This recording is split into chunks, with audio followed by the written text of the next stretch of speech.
1. Hey guys, welcome to Dev Dive episode 9. I'm here with legendary as always, and our guest today is ESL CJ, also known as just CJ. Welcome to the show, CJ. Thank you. You do need the just in there, otherwise people won't know it's me. Yeah. It's like a Tribe Called Quest. Yeah, exactly. It's a whole I package. asked, you know? I asked CJ if he had any different things he wanted to be called by, and he's like, nope, just CJ. I'm like, all right, Just works for me.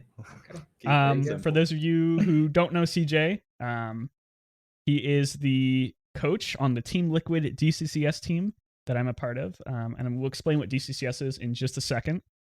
But he also does financial work for ESL UK, and he's also a shoutcaster for several amateur tournaments. So he was a fun guy in our last season at DCCS, and I thought, hey, this guy would be fun to have on the show, talk about some of the stuff he does, and we needed somebody, so here he is.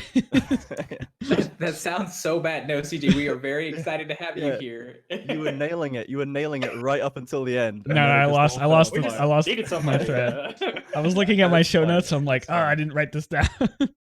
I'm honored, dude. As I said, when I tweeted about it, that's a bucket list item, dude. I've been invited on a podcast now. That's one thing now. Hey, there you go. Well, I'm not. I will dominate, and Larry's not Thorin, but we'll get there. Goodness. I mean, all I right. have a TSM jacket right there, so I don't want to get in a podcast. Oh no! Yeah, we Oh. can't have Thorin on then. So what DCCS actually is it stands for Discord Community Championship Series. It is basically LCS for lower skill level players with the organizations that LCS normally has. So like TSM, Cloud9, Team Liquid, so on and so forth. What they do is they put together teams of below high skill level players. So I think the rule right now is below Plat 3. And they sort of have this LCS format with all these teams. And it's basically run exactly the same. They do 4 games every weekend for both teams, I believe. The series changes a little bit each season as things change, but the basics is that it's a for fun tournament. A lot of people get together, a lot of people put in a lot of hard work, and it's one of the better ways for the average player to experience competitive League of Legends, because not many people can get to that very, very, very high level of League. So it's some way to get a taste of competitive League, which I think is amazing when you're not amazing at the game. If you wanted to talk a little bit more about DCCS and amateur leagues in general, feel free, because I've been talking for 30 seconds. That's okay. Yeah, I think it is really. You can see how quickly the players like latch onto that competitive feeling when they get a taste for it, and they come back again and again and again. Because as you say, not everyone can be Doublelift or Bjergsen or whatever. You know, not everyone has some degree of natural talent, or maybe the time to work at it, or the space to dedicate themselves to it. But they still get that feeling and the rush that you get from being competitive in that sense. And I think the DCCS tying it together with potentially their fandom of an LCS team, which is already very strong for these players, it's a very nice combination of that to get people hooked in, and gives them a space to kind of feed that competitive side, where in League sometimes it's a bit of a rough game to enjoy at times. You know, sometimes it gets a bit toxic and you get a bit frustrated and you're shouting at your monitor. We've all been there. But I think you're playing with people that you get to know over the course of a season, and amateur leagues in general are very good for this. And there are several other options throughout North America that I'm aware of, and Europe as well. The one that I cast for in Europe is one of the leading like volunteer run amateur leagues, and I think it's really important to players to get that, because I've seen players come from like a gold plat limited league for fun with people they've never played with before, they don't know, and they're now in EU Masters, which is the stepping stone below LEC. There is that path that you can go all the way from the bottom to the top, and that system is kind of how players get a chance to do that in many ways. Yeah, definitely. I think one of the major benefits of amateur tournaments in general is just to give people that taste and that platform to get to the higher level. I think going into an amateur league just in like a solo queue mindset where I just want to play these games and I will win, you won't be very successful. You really have to embrace the we're going to be playing these teams. We have to know what they're going to be doing. We have to know what's strong against them, and we have to practice these specific comps so we can have those strengths and difficulties. And you don't get that in regular league. You don't even get that in flex 5v5s or even clash, because it's just not the same level of structure. Yeah, you get like a little bit of that with Clash in the sense of like, but it's like 30 seconds. You have 30 seconds to review your opponent and your opponent team instead of, I have the schedule, I know what's coming up, to really analyze it. And then even more like just talking about that aspect, having a coach, having an actual person there whose sole focus is to help you be better. Yeah. Right?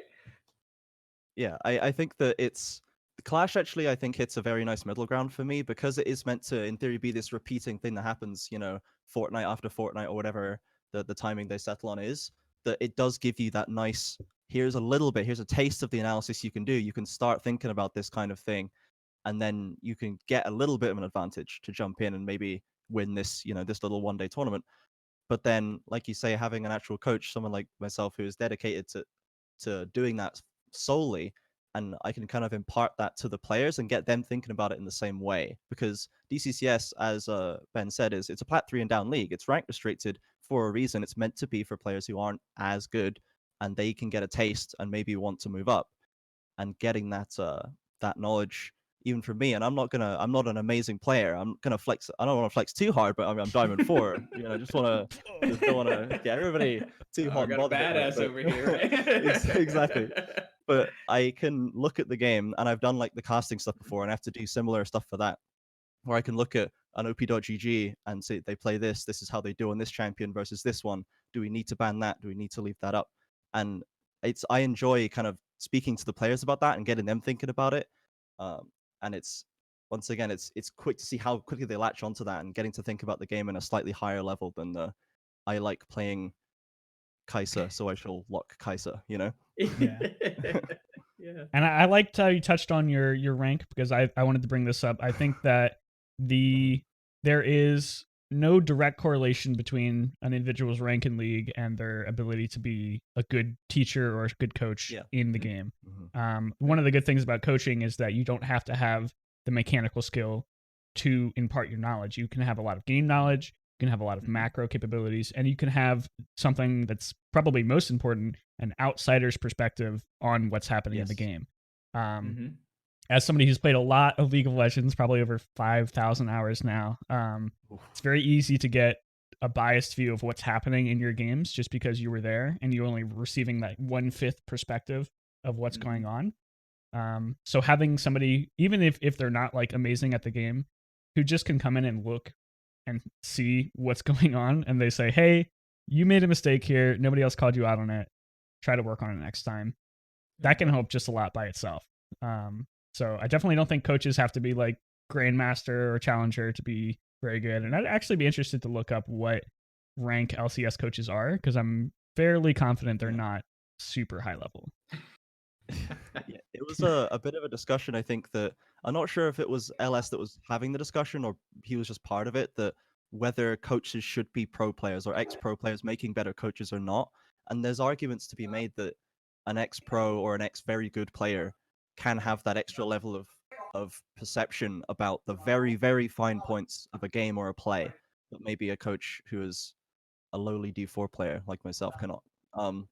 And there's an argument for that. But I think also linking it slightly back to the casting side, I do play by play. I started as color because I thought I had a decent game knowledge, but I quickly moved to play by play because I realized I can't analyze the game to the level that some color casters do. And people that I cast with, color casters that are silver one, are miles better color casters than I'll ever be, because they just think about the game and they're learning the game and studying the game in a specific way to actually learn those very fine strategic points that coaches need to be able to know, even if they can't do a Yasuo tornado combo, they know when to do it, or they know what you have to do before that, or the warding and that kind of stuff. So I think you're right that it's important for people to just be able to look at the game without mechanically being able to get your hands to do what you want, and you can still be very, very important, and you can learn a lot and teach a lot.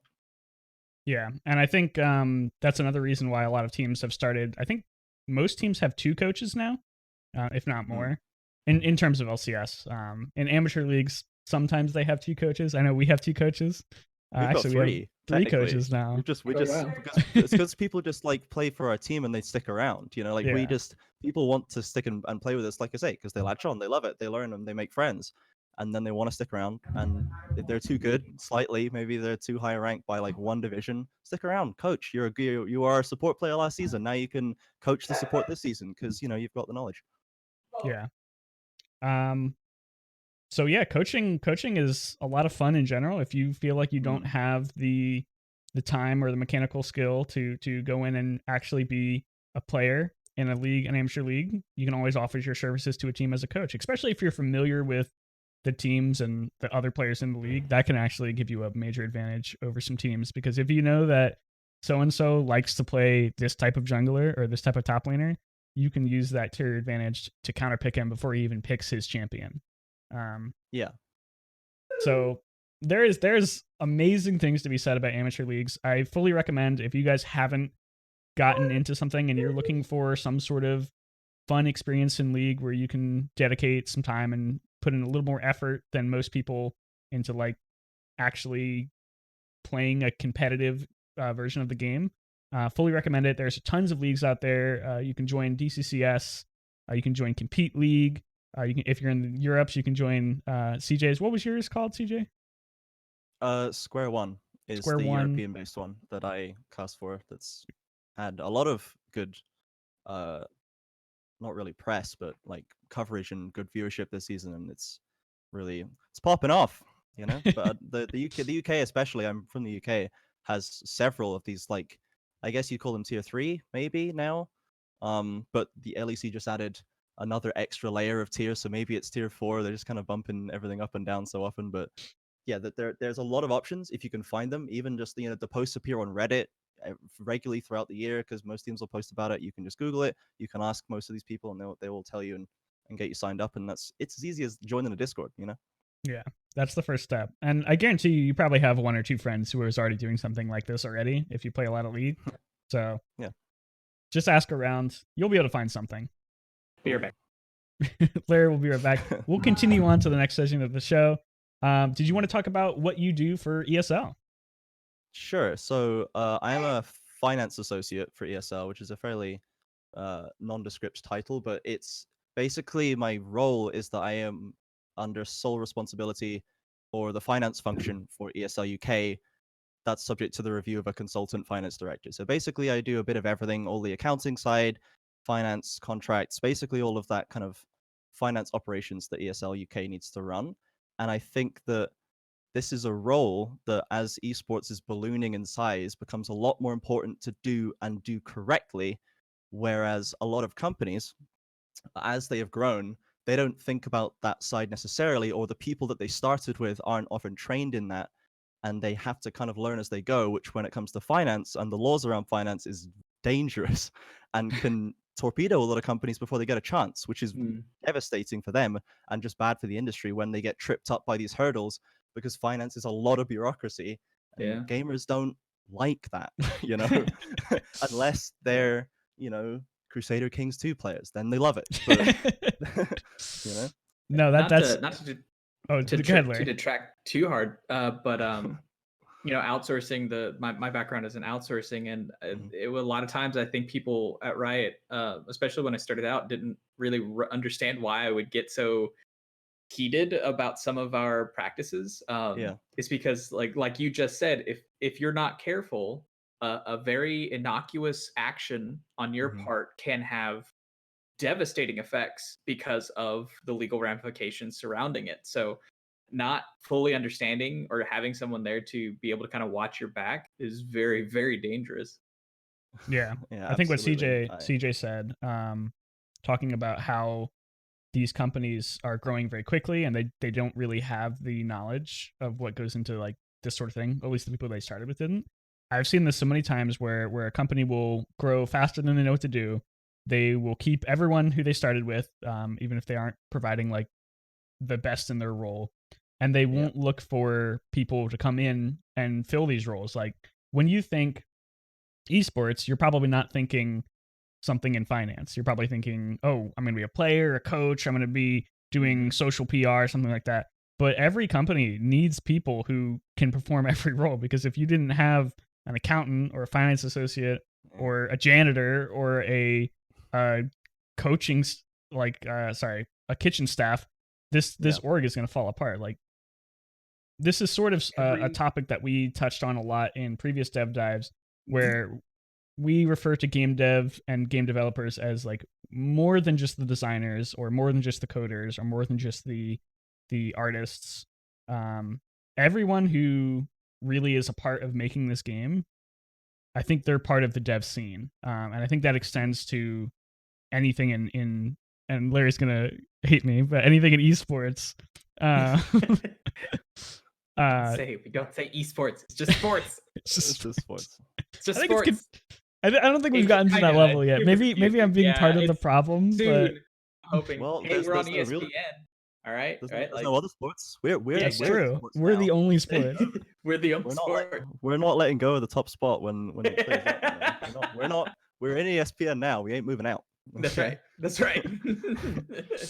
But it's true what you say. I think that support network is really, really important, and I think that sometimes the comparison that I like to use is that a lot of gaming companies or sports companies are run a little bit like university societies, because that's where the people learn that they wanted to organize around this thing most of the time in their lives. Is they hit university or college and they get a chance to organize around it, and they learn how to run that, and then they start a company or a startup or whatever, and they've got like really good knowledge, and they try super hard, and they've got great passion, and they get them off the ground, and they grow, and then they don't really know how to like keep a ledger or use any accounting software, or what accounting software is, or what to do with it.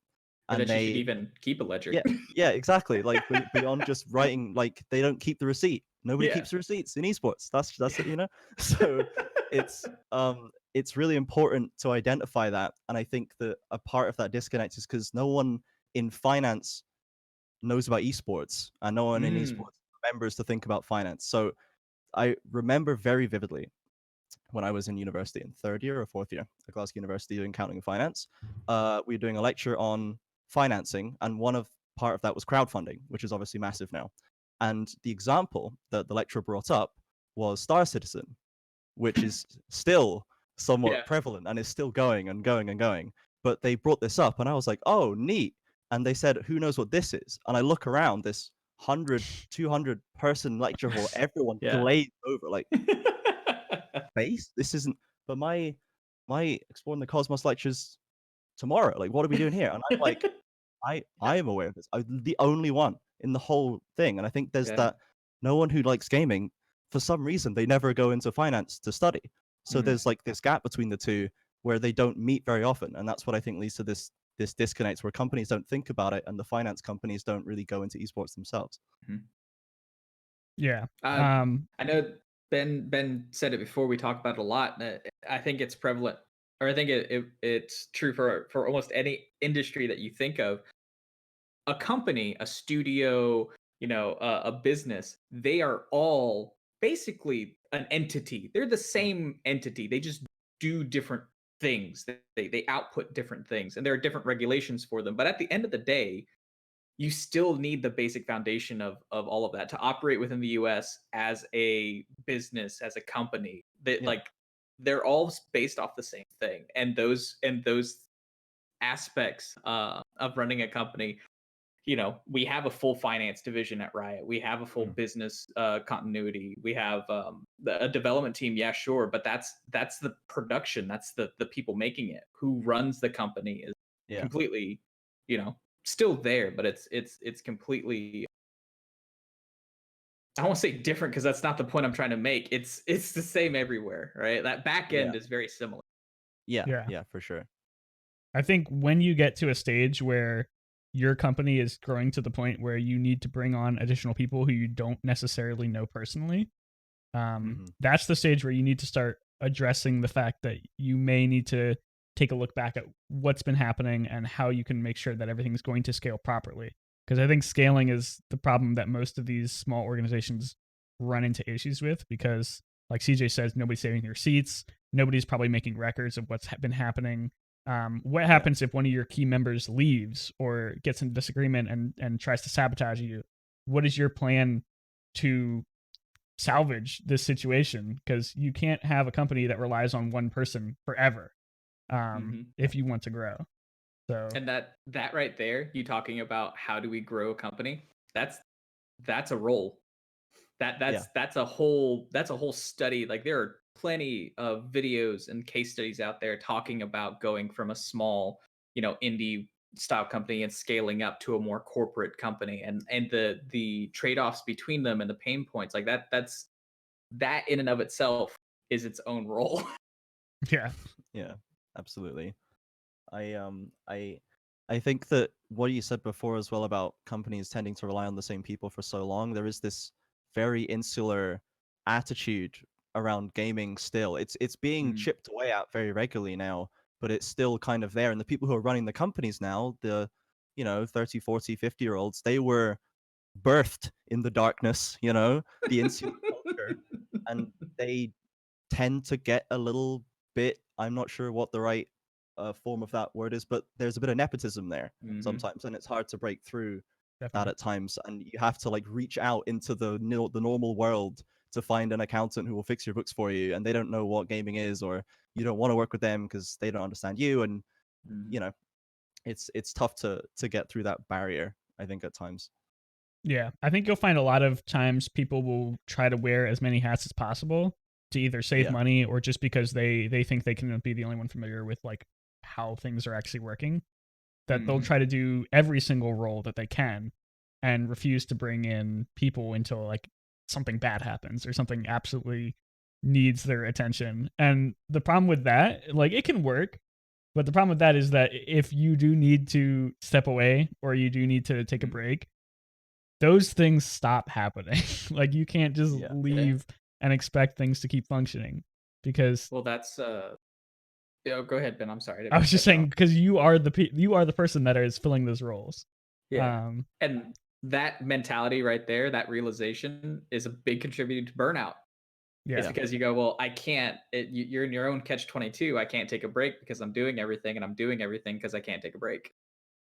So it gets exacerbated by times like these when half the company is on furlough, or maybe not even by choice. Maybe their line manager is like, well, you're furloughed now. Like, their manager has told them to furlough people, and suddenly there's less people around, and those jobs have to start getting split up. And suddenly, as Ben said, the one person, the linchpin who insisted on not sharing their knowledge about their department with anybody else, maybe they can't work, maybe they get sick, maybe they just physically can't do it, and then we get big problems. So we talked about this a lot. Sorry, another aspect that is, if I just get on a soapbox really real quick, archive your shit. Like, document and archive it, because and label it properly. Oh my god. Like, how many horror stories? There's one, I don't know if I actually say specifically. There is a story about about a champion that didn't get a skin for fairly long. And the reason they weren't able to develop a skin for them is because they lost the VFX assets, the source files. They lost the source files for them to work off of. So to make a new skin for them, they would have to completely recreate the asset, which was way more, and I'm like, because I was asking, like, I'm trying to find, like, sort some of these stuff out, figure it out, and they're like, oh yeah, no, we don't have those files. And glibly they go, that's why they haven't gotten a new skin for a while. I'm like, you've got to be kidding me. Wow. What? And how many times people, like, new to the company, right? Like, someone will come in and be like, hey, we're doing this thing for a promotional thing. Do you have this illustration? Right? Like, where can I find it? And I'm like, we have like a little 800 by 600 image that went up on the website, 5 years ago. That's the best you got. Like, because no one would archive their assets properly. Best I can do is 5 pixels. Yes. Yeah. I think if you get to the point where you need somebody to go through and their sole role in the company is to, like, just organize shit, that's when you've made it as a company, because you need somebody to go through and just fix all your important garbage stuff to organize. Yeah, exactly. Yeah, I think that, so if you have situations like that and people who are, this is the kind of thing where when I see it in like online courses, because to be an accountant and in general most countries you have to jump through numerous hoops to get your degree and then maybe your master's and then your CA qualification, which is different in so many countries, and this, that, and the other. And you do go over a lot of ground over and over. And all of these courses, they have professional skills in them, which to me by now are so obvious it's painful. But there are so many people, especially if they get into gaming when they're 16, 17, maybe, they don't pay attention in school, or their schools literally just don't teach them this stuff because a lot of curriculums don't have this kind of essential information, that they don't, no one actually took them aside and said, this is how you make an invoice. This is how, this is a good way to label. Oh This my is a god. good way to like subject line your email or whatever. Oh. And I've seen the whole range of just invoices you could even imagine, from like, it's the back of a different invoice receipt that they've scribbled on illegibly and given to me, like, you have to pay for this. And I would, no, That hurt. I'm not gonna do that. And That yeah, hurts. from there all the way to an invoice made by a freelance graphics designer with the most overwrought, over complex, illegible nonsense that has the information, but it's completely over stylized and unreadable because of it, you know? They graphic designed the actual invoice. Yeah. And then on the invoice, like, there's a line on the invoice that says invoice, and they charge $15 because they designed the invoice. Yeah, like it's just, man. you just gotta, that kind of base level stuff I think is so important, and it's clear that a lot of people aren't getting that knowledge, and they have to learn on the job. And I have to be the person as like someone dealing with accounts payable and receivable, like, no, you have to fill in your price claim form, you need to put the date on it, you need to say what you want, you know. So, someone's got to teach them this stuff. Oh, dude. Oh, like I didn't think about it until you just said it. I work with a lot of our financial partners over at Riot, or used to, and like it got so bad. The two major things is the invoice wouldn't match the contract. Yeah. So like accounts payable would get this invoice and they're like, "Hey, this is this invoice, but it doesn't match the contract." And I'm like, "Oh god, okay." And so I have to go talk to the vendor, and they're like, "Yeah, this is the contract." I'm like, "No. This is like they're like super, like this is super specific. We agreed in work days. You just gave me a total, right? Like I have to have the work day, and to the point where we have a bid. Like we have a standardized art bid now that we send out, or at least we're supposed to. I do. I'll put that in there. We have a bid, like a bid document to be like, all right, when you get work, when you get any sort of external work done, you have to have them fill out this bid, and it has all the information, and this bid needs to match the invoice, which matches the contract. If you have all three of those, AP will be able to smoothly just pay everything through. And I still hear people like going, "Why haven't my vendors been paid?" And unfortunately, finance is like, "Because the invoice is wrong." Yeah, or like, we never saw it. It never got to us, or it's sitting in someone's email further down the chain. You know, it's so tough. It's so tough to organize, especially a company like Riot. Like ESL UK is a small to medium entity. Up until recently, it was 35, 40 employees, and that's tough. I mean, it's just one person and me doing it, but there's a lot going on. But it's manageable. But Riot is a global multinational sensation, and the amount of just like little bits that you have to pull from everywhere globally, and organizing that is just, sounds like an engaging task. It was. I tried to work with our financial people. We called them purchasing partners specifically, and I like when they asked me to do something, I would just do it for them. Like they just flat out. I'm like, you have to go through so much shit. The least that I can do is put a little extra time on my end to make your job easier. Because I mean, it is for a selfish reason slightly. It's because you make sure my people get paid. If my people don't get paid, they're not happy. I can't work with them anymore, right? So it is what is self-serving, but at the same time, I'm also helping you out, someone who has to deal with a lot of stuff. Absolutely. And if I can just take my own opportunity to get on a soapbox real quickly. Yes. Finance staff, when they tell you to do something and it's complicated or it's weird or you haven't had to do it before, they're never trying to make your life hard. They're trying to make it legal or correct. or justifiable in any way.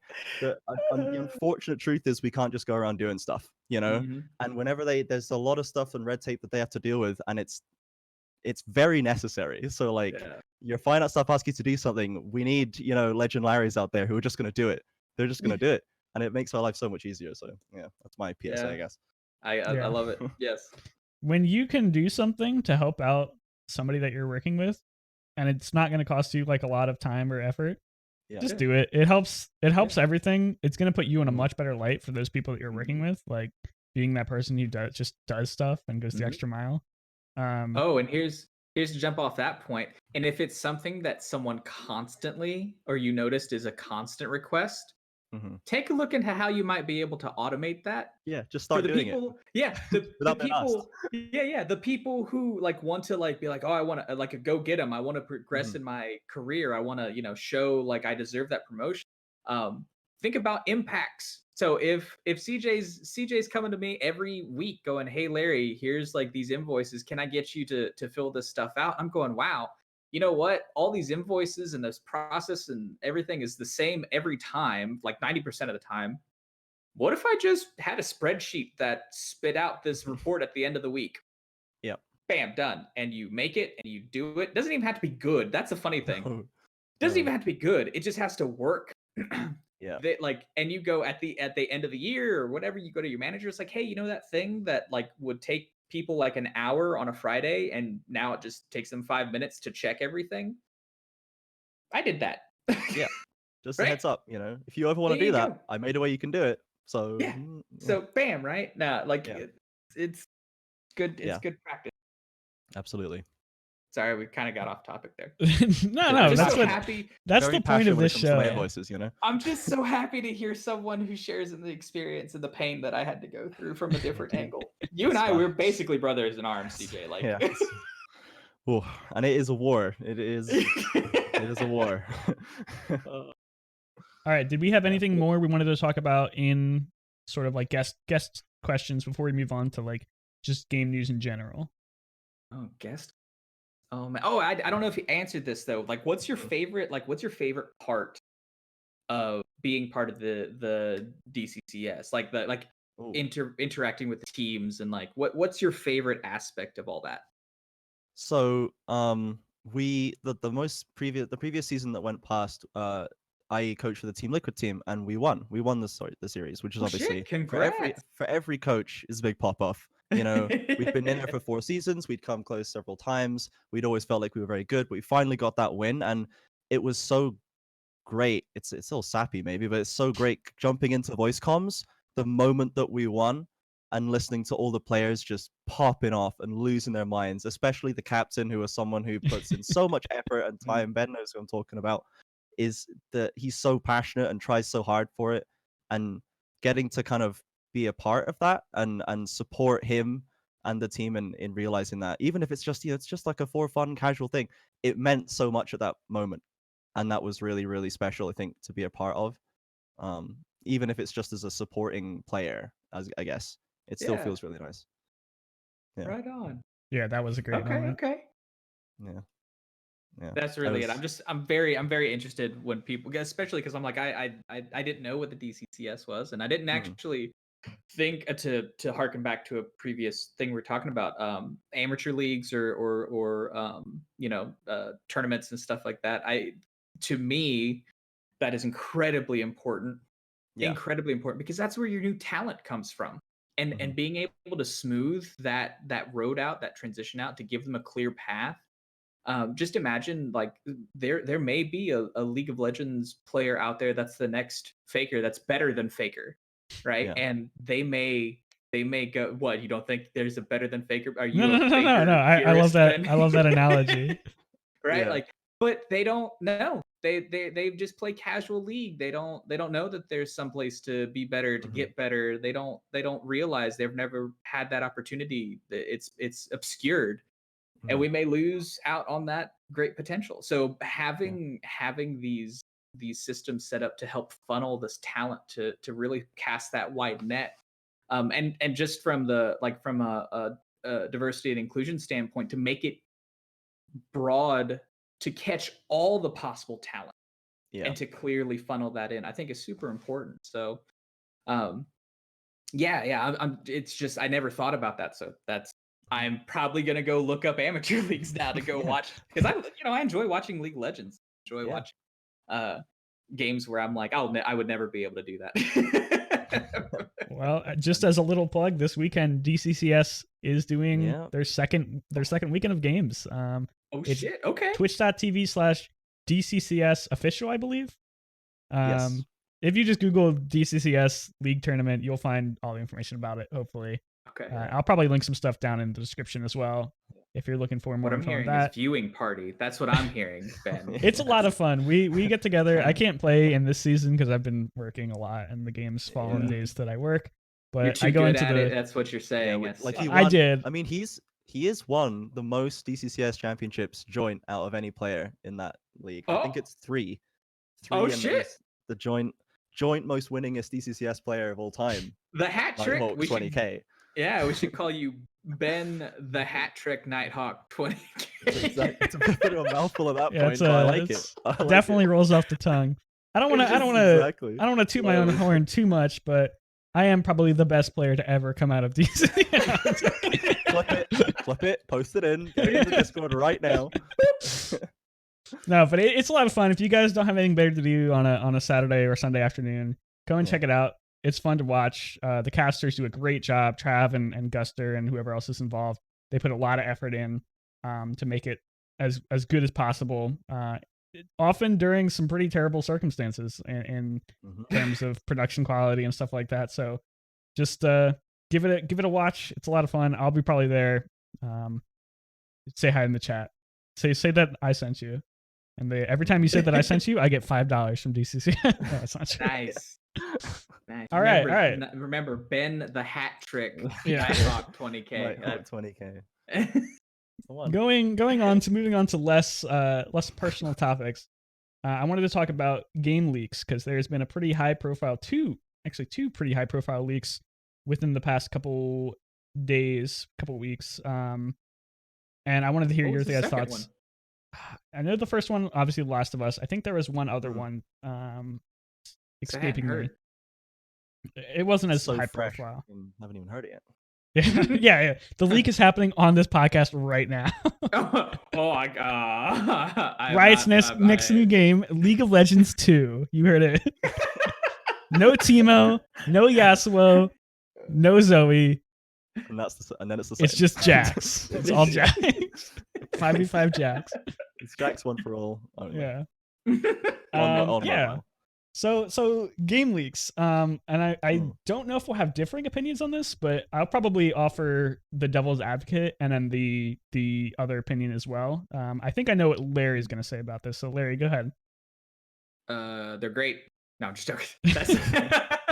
No, I'm kind of split because I understand, like, how do I put it? Me and my role, I've never been the like, okay, we're gonna craft this, we're gonna put a lot of time and effort, we're gonna do all of it, and then to have it be leaked and to ship earlier and out to players and out of sync with the whole event. I've never had that kind of personal disappointment.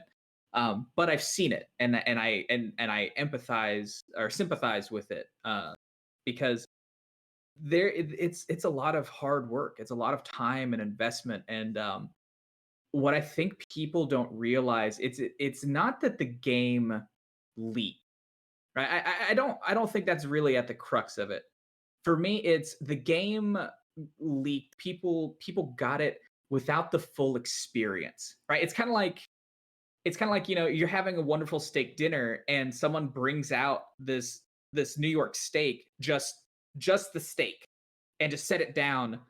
And then 5-10 minutes later, like everything else comes out with it, like the wine and the mashed potatoes and like, the sides and stuff like that. Like, yeah, sure, you got your steak, and yeah, sure, you got everything else, but the experience of it, having it at the same time to be experienced the way it was meant to be, I think that's where the disappointment comes in, because again, I can't. So if anyone involved with one of those leaks is like, no, that's bullshit, Larry doesn't know what he's talking about, like, listen to them, because again, I don't know. But that, in my mind, I think that's where for me it would come. It's like, oh, we so wanted to tie all these things together. We had this event, we had this release, we had these things planned, and now they're out of concert with each other, and you won't potentially you won't be able to enjoy it the way it was we were hoping to present it to you. Yeah. I think that's my thought on it personally. And just to clarify this situation, what actually happened in my head, at least from what my understanding is, a disgruntled employee of Naughty Dog, which has had its whole host of controversies in the past, released a developer build of The Last of Us on YouTube, or at least some clips of the developer build on YouTube, which spoiled some major story moments of the game. And that's about it. I think the situation was he was unhappy with conditions. He released the bit of the game on YouTube, and the story was controversial or contentious or something like that. I haven't looked too much into it. Well, personally, that sort of changes my answer a little bit. Yeah. But I said a lot. I said it from a more general standpoint. That changes it. CJ, I'm gonna have you go ahead and take that one in, though. Sure, sure. So, I mean, first of all, I can see why Legendary works on narrative. Love the metaphor, the steak dinner metaphor. Really, it actually, really, genuinely, I think sums it up pretty well. I think that first, just to follow up from what you said, games are so often released and built up with a lot of effort and structure and months and months of specific parts that some other mediums can't really have. Like you have ARGs that are released just to build up games specifically. Like there's a specific game that is a remake of a game that I played when I was a child called Soulstorm, which is being made by Oddworld inhabitants. And there's like a lengthy ARG and so much content coming out on a specific website for players to find tidbits about it, and stuff that Riot does as well with when they're releasing new champions. And I think there was a champion, I don't remember which champion it was, but like other champions' pages they'd get like assassinated or they disappear off their pages, and there would be markers left on it. I don't know if it was Jin or something like that. I think it was, yeah. Was it Jin? I thought it was Pike. I think it was one of those two. But yeah, so there's this kind of there's so much effort that people can put into games because it's fantasy and you can do anything you want with it. And that experience that you're talking about can be so important to getting that perfect release, that perfect launch that can completely make your game or break it, or and leaks like this just kind of taking the payoff at the end and just kind of loosely yeeting it into the middle of the cycle to shatter everything. And I think that's really sad for the people who work on it. It's really, really sad for the people who work on it. So that is really unfortunate. When it comes to Naughty Dog, this specific scenario with a disgruntled employee essentially using it as a protest against working conditions, obviously that complicates the things massively, because I don't want to ever be in a position where I'm speaking out against someone's right to protest terrible working conditions, which in gaming is a really, really big problem. And just because the way that they choose to do it, they're also tearing down maybe the narrative team's work. But is it worth it? Is that a price to pay for this person's livelihood potentially, or a lot of people's livelihood? That's I think it probably is, because at the end of the day, Naughty Dog is a big company. The game is already going to be massive regardless. Yeah. And I think that if this person's work and their mental health and their physical health potentially and that of others is at stake here, you've got to do something that's gonna make something happen. And this has gotten a lot of attention. Yeah. That's the hard part too. That's why I said kind of changes my answer, that specificity. Because I agree with you, CJ. It's a hard, that's where it gets really murky, because on one end it is about protesting. I'm doing this as a statement about what's going on, and I know that this will get traction, and I know this will get visibility. And then on the other hand, again, what I said before, it's like I read a tweet from someone, I think one of the writers at Naughty Dog, who was saying they had worked for years crafting this story, and there's only so many AAA games that you have the opportunity to be a part of that actually even get released. And unfortunately, it's kind of that spectrum of, as a company, right? Like as an entity, like I'm protesting against what is happening here. And then you get to that individual where it's like you have potentially ruined, from their perspective, you've ruined something they put a lot of time and effort into.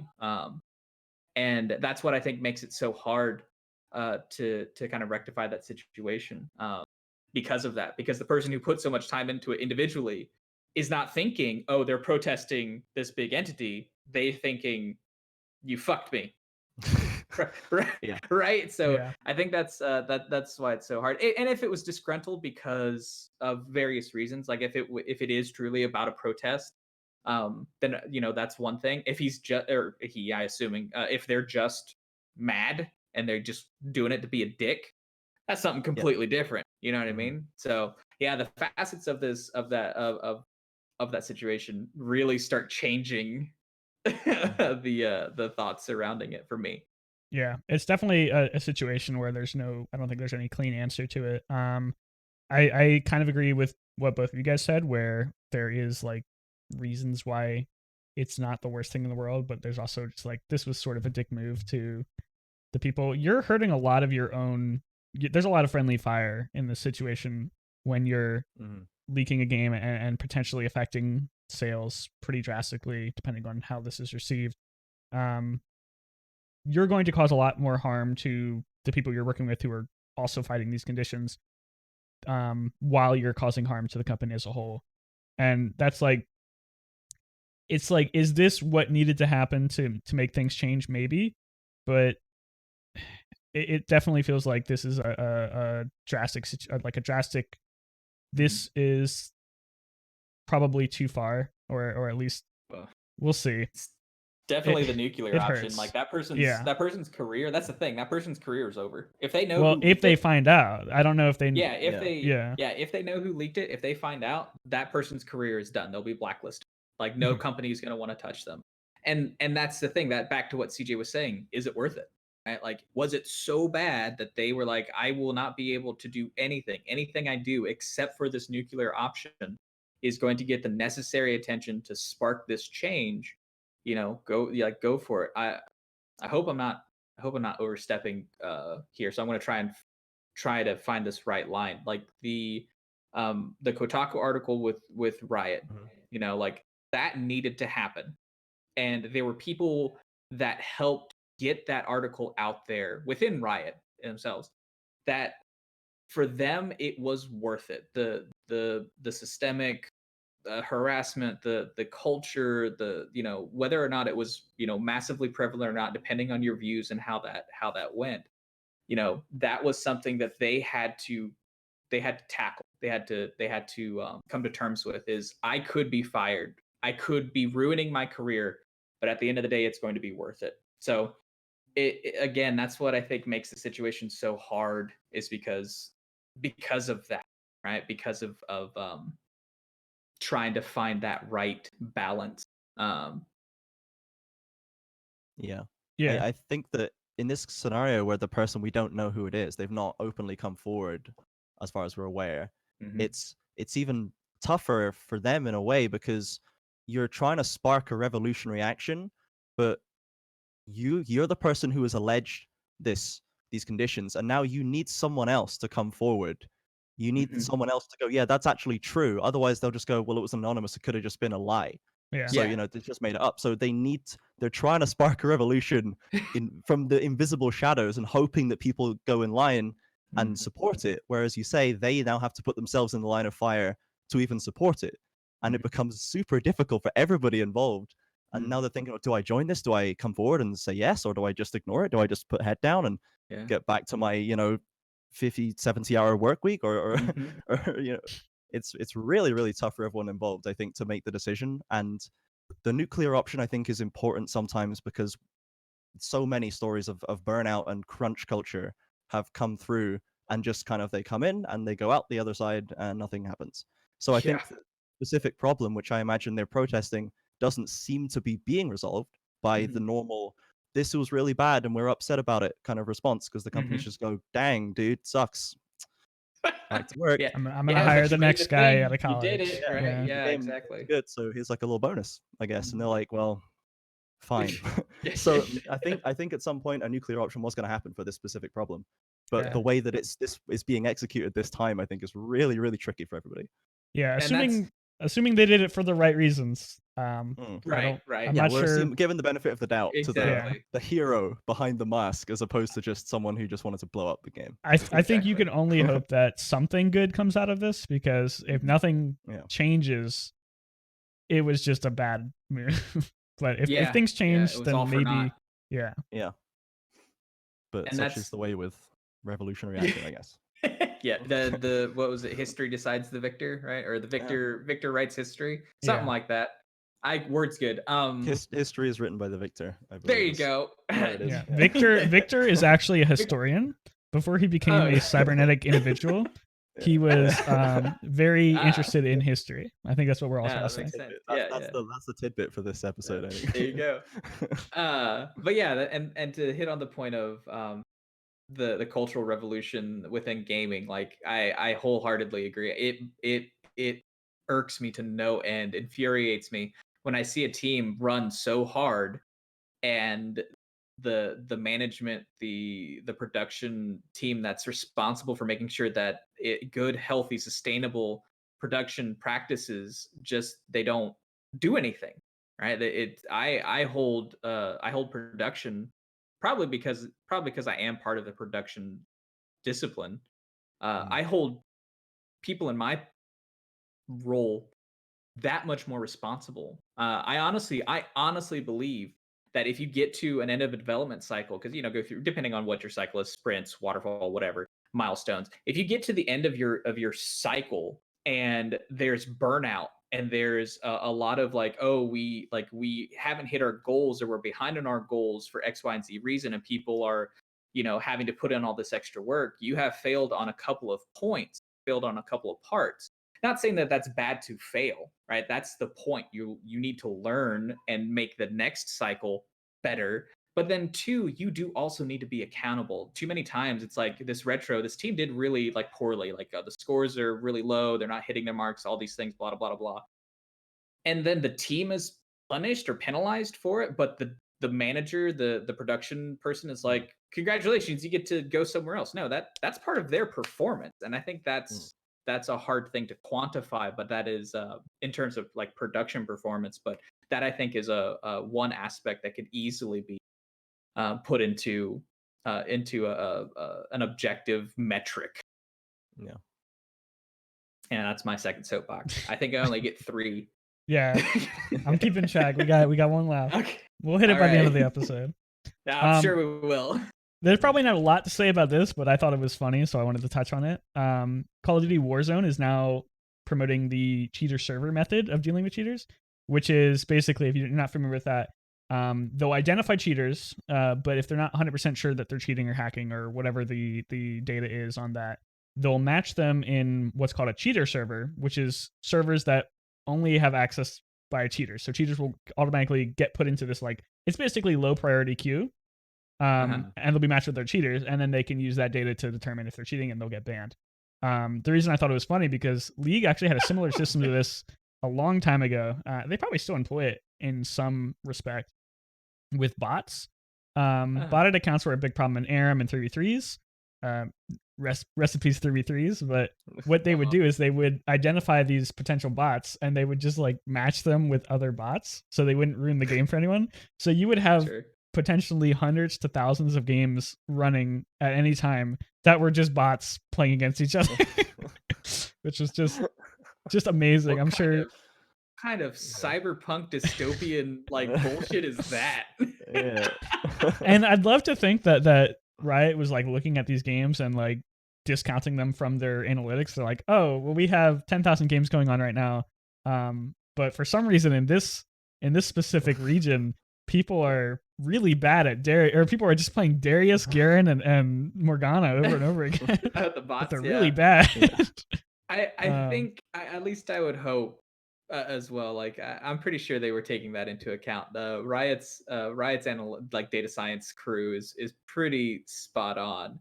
But I didn't know that. I didn't know that they had. Yeah, like I don't know if it actually runs anymore. I read this article a couple years ago. About combating cheats in League. It was by somebody on the anti-cheat team at Riot. And they mentioned this process And I think they said that they aren't doing it anymore because they've gotten way better at detecting bots. So now they're just banning bot accounts. But Yeah, I always liked the idea. yeah, I mean, I think it's satisfying to imagine that you can like see a player on the kill cam, obviously aimbotting or cheating, and then you can report them, and that they'll go into like the third circle of hell for COD cheaters, and they all burn together in a little cheater server. But the system where if you're even suspected, you're put into this horrific game experience filled with cheaters just to prove it. Kind of, it feels like a long process involving ruining the game more for people who are potentially just getting reported out of salt. Yeah, I don't know what the quantitative like steps are to get sentenced to hell for this. I'm hoping it's not just like you get reported a couple times, but who knows? Yeah. It's like, and it's what you said about Riot's response with like, eventually we just got better at finding cheaters and we don't have to do that anymore. So I think it seems like satisfying but inefficient, I guess. Yeah. And so we're not gonna lie. Oh, go ahead. No, go ahead. I was just gonna tangent, so. Oh, I was like, I'm not gonna lie, when I read that, it's like COD Warzone promoting the cheater survey method. I'm like, wait, is that like a thing you can click to opt in to servers where cheating is allowed? So fun if you could just do it on options and see what it's like. Yeah, because I'm like, okay, well, if I wanted to play a game and I wanted to cheat and this won't get me into trouble, and I know I'm getting into a thing where people cheat, maybe that makes it better. So I was completely off. Like I did not go into that question. Yeah, sometimes when I write my notes, for those aren't familiar, the way we do our podcast is we basically just write down a bunch of short sentences about stuff that we want to talk about. And then like if I'm writing them down and they're pretty ambiguous, so sometimes people are like, "Oh, that's what you meant." I'm like, so I need to get a little better about No, you don't. We need to keep myself. it just like that, because then you get funny moments like this. If it's the idea the concept that you had in your head, it's kind of like just creating a zone where people can teach their bots to be better, which is kind of not what you want. You're like, oh, I can test out my cheat. I was gonna say that like you don't want to have an environment where people can test out their hacks in like a safe place, because that's just gonna lead to better hacks. That's a good point. Tangenting on that, I didn't want to talk too much about it because there's some pretty contentious stuff out there. I really like the way how Valorant deals with hackers and cheaters, where they, when a cheater's detected and they're 100% sure, they will shut down the match and have a big red screen that says like hacker detected, this match has been terminated. Oh shit. It's even better than what League does, because League doesn't have really a problem with cheaters, at least that I know of. But they have sort of a system in place for when a toxic player gets banned or when somebody gets banned. Sometimes, and it's fucking random as hell, but sometimes you'll get a message where it's like, you have participated, or the person you reported has been punished or something like that. And that's like the best feeling in the world. It doesn't happen very often. But it's sort of like, I feel like the Valorant way of doing it is like the next step of like when you know that there's a cheater in the game and you just see that giant red box. Shut it down. Yeah. Shut it down. We're done. It's very gratifying. Yeah. Okay, so for our next topic of conversation, was it you, CG, who wrote this? Potential of online only events for the foreseeable future. Did you want to take the lead on that? I guess so. So because of the current situation of the global pandemic, the lockdowns, the quarantines, all of these tournament operators have had to shift to online only to keep the lights on, metaphorically and physically, I guess. And that is, in some ways, there's this initial setup where you have to make sure all the players have the stuff they need at home, or like LCS recently, they got webcams set up like in the players' individual places, so you can still have cams. So you're kind of building the stream back up again from the ground up using these workarounds, which is very good. But also, it leaves it so vulnerable in so many ways, because recently in the UK, Virgin Media had a mass outage across pretty much the entirety of the UK yesterday or the day before, and several like UK, semi-pro tournaments got torpedoed because the internet just broke and it just died. And like that's probably a direct response of the pandemic, and like people, the engineers, there's not many engineers going around. This stuff all needs maintenance, of course, still. So the adaptation is great, but it's so vulnerable in that way.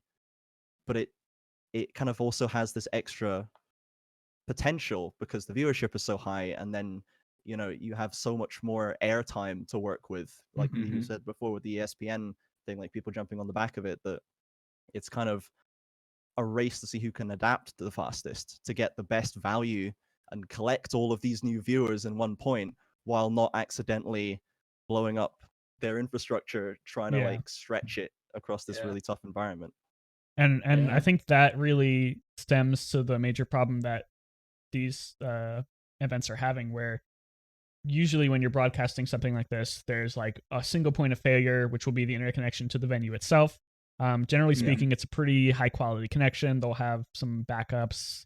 I imagine they have a lot of very good technology to keep it from going down. But when you're extending to potentially hundreds of different locations, or at least a couple dozen, where a single outage at any of those locations will basically shut the tournament down, either whether it's a caster or a player or whatever's happening, that's when you're introducing dozens of points of failure. And when residential internet in the West is already so not great,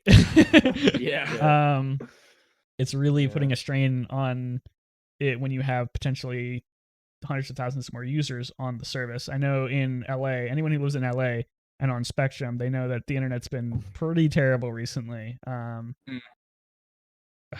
know people who are. I think. What? Go ahead. I was to think about it. Like I'm wondering if this is going to spark a hard response, and that we're actually going to swing really hard and wonder, because for years, like our internet infrastructure in the U.S. is just awful, and then that's the thing. Everyone knows it's awful, but we can't do anything about it because monopolies and stuff like that. That like, well, you're still paying us money, and no one's really doing anything else. So like, you're gonna get what you get, right? Yeah. So now I'm wondering if this kind of response is going to spark a stronger, like, not outcry, but like a stronger like demand of like, no, you need to fix our fucking internet, and get it going, to the point where like once the pandemic is done, like, is it going to Very just go back to hopeful the of way it you. was before? Yeah, right. Like like what like I'm interested to see where that pendulum is going to swing, because creating infrastructure, that takes years. You know what I mean? But I don't know. This is a very pessimistic approach, but I think that the average user of the internet is so easygoing in terms of, as long as they can connect to their Zoom call, as long as they can watch Netflix, and even if it goes down or buffers or it's not great quality, they'll be okay. The only a very small percentage of people rely on very continuous, like streamers need very continuous, very high quality service of internet, or they'll drop frames, which will ruin the stream. And gamers need very high quality internet, or else they'll get high ping, which can potentially ruin the game. But that's like such a small subset of the user base that I think that unless it starts affecting the everyday problems where you can't call somebody on Zoom or you can't watch Netflix, we probably won't see a big outcry against these monopolies. And I think that's what CJ was talking about, right? Like with this burgeoning opportunity of having, more online events, like, like showing that, like we were talking about last week, like showing that working from home, like a decentralized team is effective. You can get the work done, showing that that potential may spark an interesting, cultural shift. This too may spark an interesting cultural shift of like companies investing more in this online only sort of events, which come with its own problems, and one of them being the internet, like the internet infrastructure, right? Like, so is it going to spark an investment in building that up, being better, so that you can then make money, further money in the future? It's just I'm interested to see what happens. Yeah, there's in the UK specifically, I'm not going to get too deep into politics or anything like that, but one of the recent of our recent election, the left-wing candidate, some of the things they were running on was nationalizing the railways and nationalizing broadband in the UK, and then they lost, yikes. But then the pandemic hits, and we've already we've basically nationalized the railways now on a dime because we need to. And now people are like, so are we going to nationalize the broadband? Because Virgin just completely kicked it and ate shit for a whole day. And like, we can't have that because everyone's at home. We all need to do this. So it's like, as soon as everyone was like, that's stupid, you know, we don't need, why would we nationalize? The companies will handle it, you know? And then as soon as like a month later, 2 months later, everything goes up in flames and like, oh no, bring it in, guys, bring it in. We need this now. And I don't like, it's happening in the UK, I think, after there's enough pressure, very subtle pressure. But I don't know if that's a thing that would ever get enough traction in somewhere like the US, which seems just even more turned up to that. Like, I don't know that UBI. That freedom dividend. So when you're talking about that, I was like, oh no. To just recap on the history of ISPs in America, very, very, very roughly. Okay. Basically, history what lesson. happened was telecommunication companies were in a big monopoly a long time ago. They were forcibly split up by the government to several different smaller companies, which spread out and did all their own thing. And they've slowly been conglomerating back together. Every time there's a big merger, like AT&T buys whatever, or Time Warner buys blah, blah, blah. Time Warner, I think, is a conglomeration on its own. They're slowly becoming a monopoly again. And they have no political incentive and they have no financial incentive to redo their infrastructure or to radically change their systems right now. And there's no political reason why they have to do it.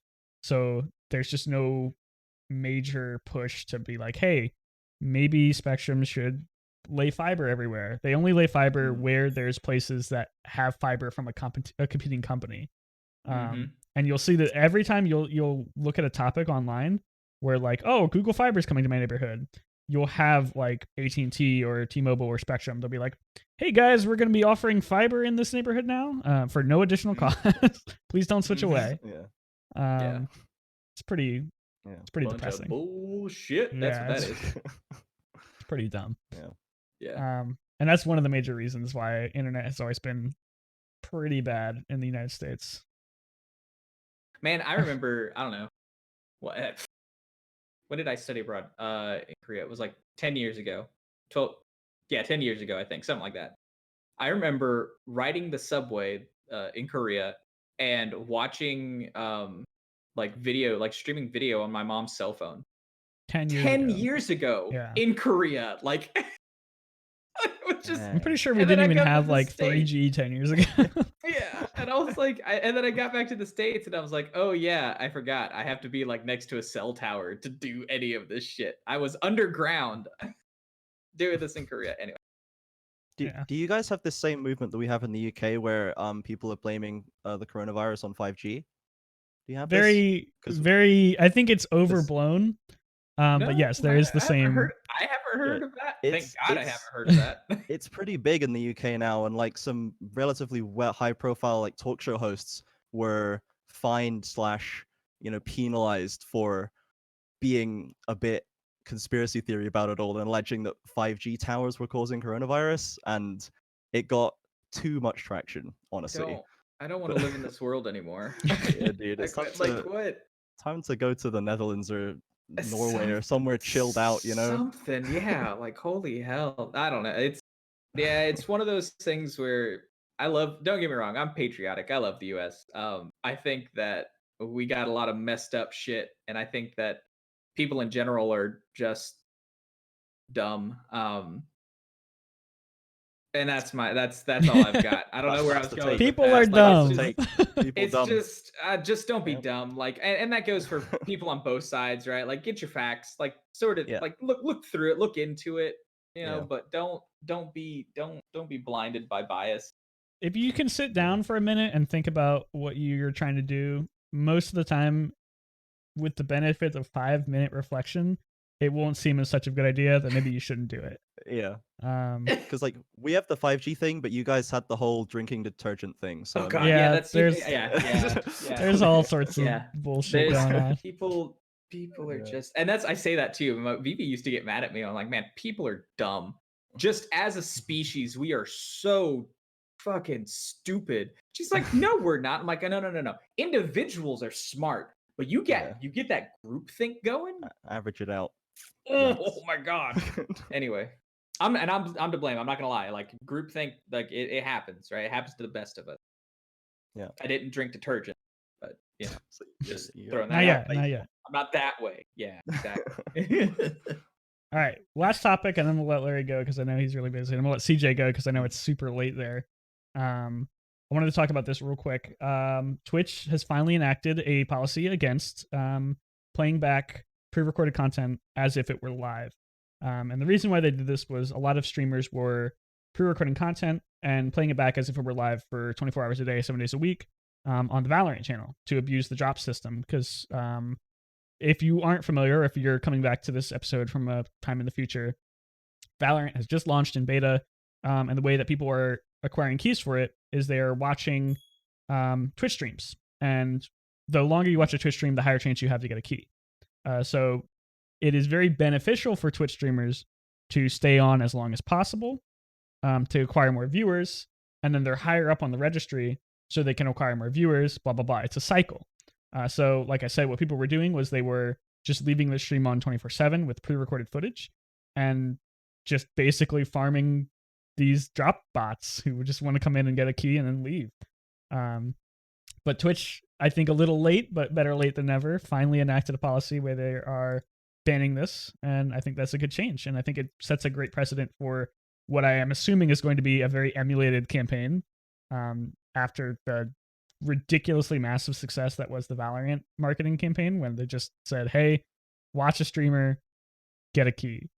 And over 1.5 million viewers, I believe, or something like that. Yeah. It's ridiculous, yeah. So I definitely think we'll be seeing that a lot coming out of future Riot games and then coming out of future everybody games. Yeah. What was Riot the first company to use that system? Because I know it's been used before once or twice. The drop keys. Blizzard has been utilizing it. They've used it. Yeah, Blizzard has been utilizing it for Overwatch and StarCraft and Hearthstone, but never to this extent. They basically have a system where if you watch enough games of Overwatch League, you'll get like a Tracer skin or something. Or if you watch enough games of Hearthstone, you get an extra Hearthstone pack. So it's always just like a nice little bonus. I think Riot has been the first one, at least on this big scale, to do for actual beta access. Yeah, for like beta stuff. I was wondering if this might be the first instance of doing it for beta access. It's at least the first high-profile instance. Okay. Such is the way that, some things kind of happen on a relatively small scale that are pretty smart, and then Riot's like, dang, that's really that's good. a good idea. They grab it and do it way better than anyone else could even hope to do it, and just smash. I mean, that's what League is. I mean, when anyone ever says, "Yeah, League's just a copy of Dota," and I was like, "Yeah, it's way better." Yeah, I was like, "Yes, it's a good copy. You were not wrong." I like if you're trying to damage the ego, like that is how it goes. And like TFT and stuff, and it's just there's nothing wrong with just doing something really, really well. Don't copy. You don't want to copy. Right, but if you're inspired, if you see something, like think, like Japan, right? Like Japan, I always think it's funny. Like Japan or Japanese culture, they're not really one for innovation, in the sense of I have a new idea to do something, but they'll take an idea that someone went, oh yeah, if you move this over here and you put this over here and stretch it out, like they'll like efficiency the hell out of it. I think that's great. I think that's just evolution of idea and thought. So don't copy, innovate. There you go. So all right, the fact that they go ahead. Just really quick, the fact that they stepped into nuke it and removed anyone, I guess, the ability to broadcast or to rebroadcast your VODs in general. I just wondered, I can't think of anything off the top of my head, but I'm not sure if anyone's going to be particularly damaged by that elsewhere, like if that's going to affect some other niche that needs to restream VODs for any reason, or if this is literally just the only kind of... So there's two ways to look at that. I don't think there's any particular piece of technology that they're using to enforce this. Like, I don't think they're actually like going through and combing VODs and saying like, oh, this is a problem. I think it's mostly being used as a preventative measure rather than a, oh, gotcha measure. This is going to be used as, we have this piece of terms of service now, we can enforce it. I don't think if anyone's just like restreaming a VOD for whatever reason and they're not like particularly abusing the drop system, like I think the drop system is really the reason why this is being enforced at all right now. I don't think this will really affect just like a person who for whatever reason wanted to restream a VOD, like if they were doing something. I don't know. We'll see. There can always be friendly fire or unintended side effects. Unintended side effects. But Twitch gets a lot of flack for their moderation, but I think they do a decent enough job. They usually go underhanded rather than overhanded for some stuff. So we'll see. Topping that off, Spectrum right now is making me drop tons of frames, so the stream is not great right now. But since we're using a local audio recording, at least the audio will be good, so we'll be all right there. We are, yeah. All right, I wanted to thank CJ once again for coming onto the show at relatively short notice. Talking, ridiculously good guest, amazing, blew us out of the water. If you want to check him out, he's on Twitter at ESLCJ, and if you want to watch his amazing coaching, tune into DCCS this Saturday and Sunday to watch Team Liquid hopefully go 2-0. I'm gonna go follow him right now. And then thanks again for Larry for taking the time out of his busy day. We had to do this podcast a little earlier in the day because we have time zone restrictions. If you're on the video, you can actually see that it's very dark outside for CJ. I appreciate the accommodations, dude. I appreciate the accommodations. Thanks again, guys, for coming on the show. Next episode of Dev Dive next week, maybe not. 2 weeks after, probably. We'll see. As always, follow the show on Twitter. Follow us on Discord. If you're using Spotify, iTunes, Google, give us a rating on there. Helps a lot. Share it with your friends. Give us some ideas. Anything that you could do to make the show better, we appreciate it 100%. So you guys have a fantastic day, and thanks for watching. Have fun. Be safe.